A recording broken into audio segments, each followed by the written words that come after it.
Hi everyone, welcome to episode 1 of the Art Review, where I pick a movie, book, or series and tell my feelings about it while I draw a piece of art on the topic in my own style.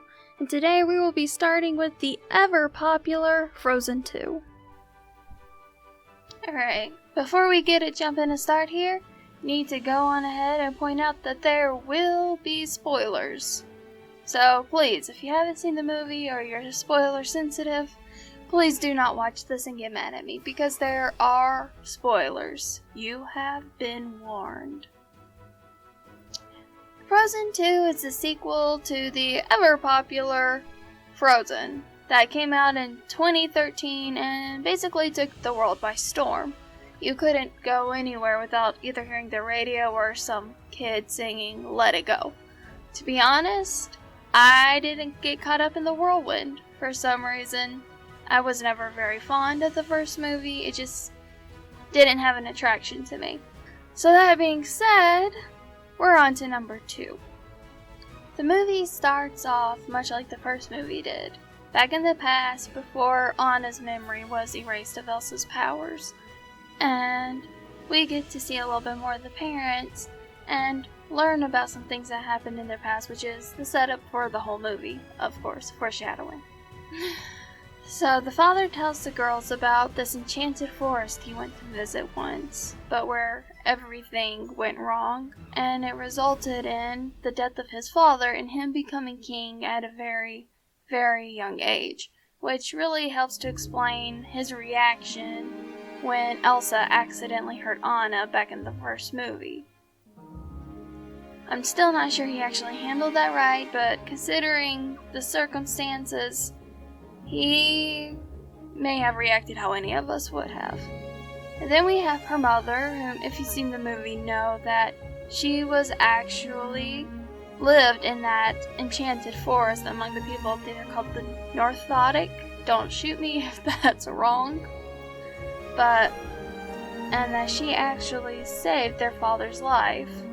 But the father does not know that it was her that did that, and she has been afraid to tell him for fear of how he would react, knowing that she was a member of the tribe who killed his father. And then we kind of have a time jump back into the future a bit after the shipwreck to where everything is normal, I guess. Everyone's happy, Anna's no longer alone, and of course there's Kristoff and Sven and Olaf is trying to figure out all the complexities of life and thinking that when he gets older, life will be better and he'll know everything. We don't know how the story goes. Elsa starts hearing this voice that nobody else hears, and it starts luring her out into the unknown, which has a whole song based off of it, which I do enjoy listening to. I will just throw that in there. So that just starts on this whole journey that leads her and Anna and the others into this enchanted forest, into learning about their parents' past, and just basically it's Disney explaining why Elsa has powers, because that needs an explanation for some reason. Alright, I'm not going to go through the entire plot of the movie. I'm just gonna touch on some highlights. I want to save some surprises for you if you haven't seen it. But first things, I guess, this is a musical. Who doesn't love a musical? I love a good musical. And I will start off by saying that the songs in this movie are very catchy. I've listened to the songs from this movie so many more times than I listened to any of the songs from the last one. First song is, of course, Into the Unknown. It will get stuck on your head and pop into your head every time you drop a spatula in between the counter and the stove. Just as a fair warning. And then there's Olaf's song, which hasn't really caught on to me. Well, I guess that one isn't next, but that comes a little bit later. And Anna's song about how some things never change is basically Disney setting up to laugh and say, haha, I'm changing everything. The song is very catchy. I do like it. But it's just like Disney mocking them that, haha, you think you're glad that some things never change. Well, I'm about to change literally everything. Then we have Kristoff's song, Lost in the Woods. Oh boy. I love this song. I love listening to it. I don't like watching it though. I think Disney made a small mistake when they did the animation for this song. Because I get they were trying to play to like old, I think it's the 70s rock band music videos. So they just made a whole bunch of background reindeer singing along. And it doesn't work. Some people might find it funny, which is great, but to me, I don't know, them having those reindeer swirling around in colorful blues and purples and pinks around behind him as his background singers, it made me feel like they weren't taking his feelings as seriously. And honestly, in my personal opinion, Kristoff's feelings in that movie are the most important part of the movie. And I'll tell you why. As many of you already know, Kristoff spends the majority of this movie trying to figure out how to propose to Anna. It's been 3 years since they met, and he's ready to move on, and he wants to be with her for the rest of his life, but things keep happening, and he just keeps never getting around to it. And then you come to the part of the story where he goes running off with the reindeer to try and set up this big dramatic proposal, and Anna doesn't know why he left. Of course, he didn't tell her because it's a surprise, and she leaves with Elsa to go continue following this voice. And then when Kristoff realizes that she left him behind, he has this moment where he's not sure if he's actually supposed to propose to her or not. And it's very heartbreaking, and they just really demean that in the song. And like the first part of that song, here's something to think about if you haven't thought about it already. It says, "Again, you're gone on a different path than mine." And I start thinking, the last time they went on different paths was when he left her with Hans. So, I don't know. It has an effect on me for some reason that's the last time they went on different paths from each other was when he left her at the castle thinking he was leaving her with her true love. So his mind is somewhere in that same category of needing to leave her to find her true love despite how I feel. And I just feel like all those flashy, silly background singing reindeer just really, I don't know, I kind of seemed to make fun of how he was feeling, and I get way too much into things, especially animated characters. I probably read way too much into everything, but I don't know, that's just how it made me feel. I love that song.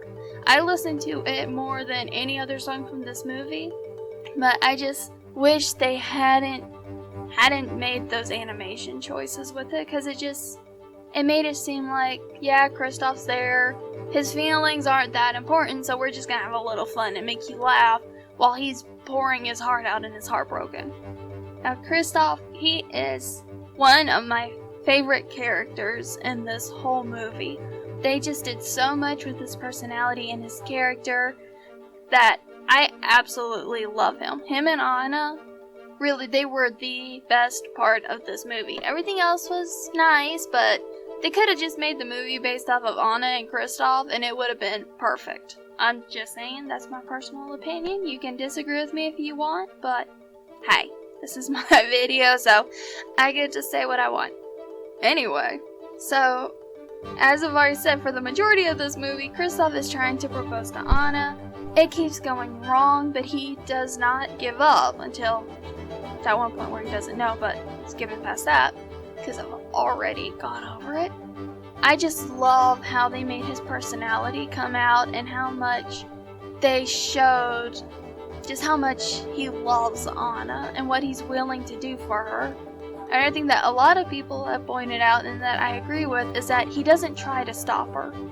When she goes to do something, he doesn't say, "Oh no, let me do it, it's too dangerous, ja ja ja." Instead, he just steps up behind her and says, "What can I do to help? What do you need from me?" And she tells him, and he does it. And that, personally, I believe that is beautiful, and it's just the best, absolute best part of this whole movie. Now, Anna, You have to love Anna. She's just very sweet and out there, and she's confused too. The part that has really cracked me up the most with this movie is that how much she questions Kristoff. He starts fumbling, he says the wrong thing, she gets offended, and it's just hilarious. And I've seen a lot of people get mad at her because she's not making it easy for Kristoff. But here's the thing. This is Anna. In the first movie, she met a guy, and they were engaged before the night was over. Okay, he turned out to be a villain and a jerk, and yeah. But this has been 3 years. A guy who didn't actually love Anna asked her to marry him that night. And then this other guy who she knows loves her, and who she loves, it's been 3 years, and he has not asked her to marry him. My guess, in Anna's mind, she probably finds that very confusing, and so it makes her get a little defensive, which just adds all sorts of hilarity to it. On another note of Anna, they developed her character very, very well. She's very much more grown up. She still has that same plucky personality, and she really did develop into the queen that she becomes at the end of the movie. And then there's Elsa. I don't know what they were trying to do. I kind of feel like in some ways Disney bent to the will of the fans, because you figure out that Elsa's parents died because they were trying to find a reason for her powers. And that has seemed to be the fan theory since the original movie came out, is that her parents died because of her. Whether they were out looking for answers or trying to find a way to take care of her or get rid of her powers, that's always seemed to be the thing, is that her parents died because of her. And I don't know. I kind of wish they hadn't done that, just because, I don't know. And Elsa didn't have too much character development. She's getting a little more close with her family, but she still tries to keep them at a distance, which, I mean, spending so many years in solitude, having to keep people out, I know it's a habit and it's very hard to break, but I'm not sure what they accomplished with Elsa. I mean, and it ends, she's alone again. Yeah, she's out in the Enchanted Forest with the Northotic people, but she's alone. She has an island that she escapes to that's made out of ice, where she can be all by herself again. And I don't understand that. Anna was so happy because she had Elsa back, but now she doesn't have Elsa anymore. So I just don't understand that. And I think one thing that just didn't help is that at Anna's coronation in the end, Elsa was not there.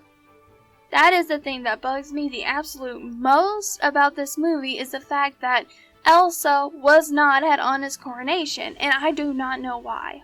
If she could still go and see Anna, why was she not at the coronation? And that just kind of leaves a little loop hanging in my head. Can Elsa and Anna still see each other? Because if they can't, that defeats the whole purpose of the first movie. And you can't tell me that Anna will always be happy never being able to see her sister, who she has fought so hard for. Yes, Anna sent her an invitation to charades. But does Elsa go? Can Elsa go? I know there's some fan theories that in the ice cave when Elsa froze, that she died and became a spirit. That is not okay with me.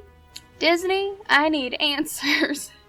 Because why would you make Anna go through so much for her sister, saving her sister, trying to find her and connect with her and bring back this bond that they had when they were children, only to rip it away in the end? It doesn't make sense, and I really hope that maybe, I don't know, a little 3-minute animated short that shows the ice spirit Elsa going to her sister's house for charades. Just something to let us know that Anna and Elsa can still see each other.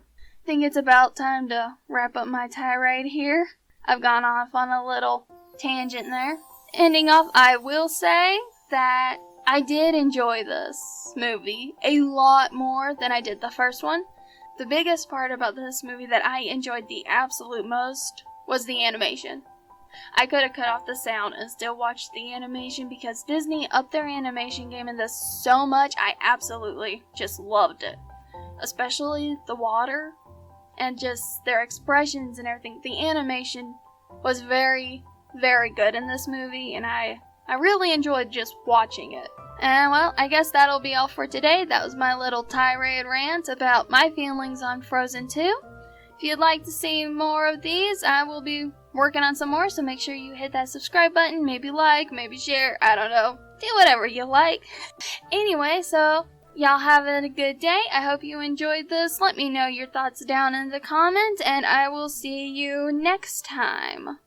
Laters.